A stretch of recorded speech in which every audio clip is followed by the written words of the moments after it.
തന്റെ മാതാവിനെ കാണുന്നു.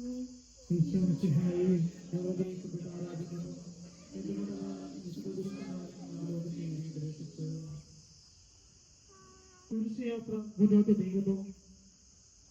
ഇടയ്ക്ക് സങ്കടകരമായ ഒരു കൂടിക്കാഴ്ച. അവിടുത്തെ മാതാവ് ഓടിയെത്തുന്നു. അവർ പരസ്പരം നോക്കി. കവിഞ്ഞൊഴുകുന്ന 4 കണ്ണുകൾ, വിങ്ങിപ്പൊട്ടുന്ന 2 ഹൃദയങ്ങൾ. അമ്മയും മകനും സംസാരിക്കുന്നില്ല. മകന്റെ വേദന അമ്മയുടെ ഹൃദയം തകർക്കുന്നു.